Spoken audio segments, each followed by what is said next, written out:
લગ્ન પ્રસંગમાં ફૂડ પોઈઝનિંગની ઘટના બની છે। ભોજન લીધા બાદ 400 લોકોને થઈ ખોરાકી ઝેરની અસર। તમામ 400 લોકો અલગ અલગ 5 હોસ્પિટલમાં સારવાર હેઠળ। એક સાથે 400 લોકોને ઝાડા ઉલટીની અસર થતા અફરાતફરી મચી ગઈ। ધારાસભ્ય કિરીટ ડાભીએ બીમાર લોકોની મુલાકાત લીધી। યોગ્ય તબીબી સારવાર મળે તે માટે ધારાસભ્યની સૂચના।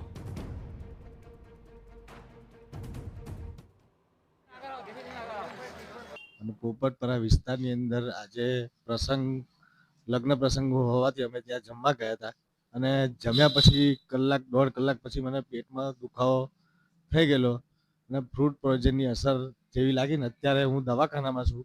બોટલ ચાલુ છે અને મને અત્યારે રાહત છે। ધોળકામાં પોપટપરા વિસ્તારમાં એક લગ્ન પ્રસંગમાં આજે ફૂડ પોઈઝનિંગ થતાં મારા ત્યાં 15 થી 20 જેવા દર્દીઓ આવ્યા હતા, જેમની પ્રાથમિક સારવાર આપણે અહીંયા કરેલ છે। જે લોકોનું બીપી ઓછું છે, ડિહાઇડ્રેશન થઈ ગયું, એમને બોટલ ચડાવી અને બાકી જે લોકો સ્ટેબલ હતા એમને દવા આપી છે। અત્યારે હાલ પરિસ્થિતિ સામાન્ય છે।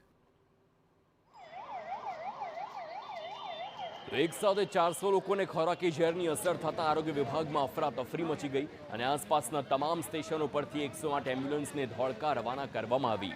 તો હોસ્પિટલોમાં બેડ ખૂટી પડતા અન્ય 4 હોસ્પિટલોમાં દર્દીઓને ખસેડવામાં આવ્યા। હાલ તમામની હાલત સ્થિર છે અને તબીબોની ટીમ ખડે પગે છે। ઘટના બાદ સ્થાનિક ધારાસભ્ય કિરીટ ડાભી પણ હોસ્પિટલ પહોંચ્યા અને દર્દીઓના ખબર અંતર પૂછ્યા।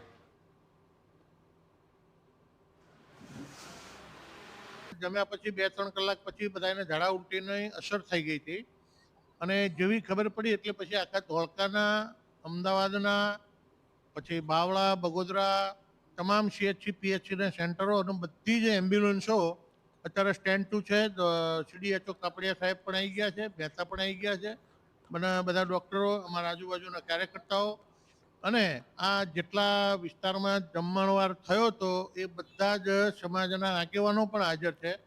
20 થી 25 જણને થોડી વધારે જેવી ઝાડા ઉલટી થયેલા, 2-3 થી વધારે, એટલે એ લોકોને CHC સેન્ટરમાં રિફર કરીને અને ટ્રીટમેન્ટ તરત જ શરૂ થઈ ગઈ છે।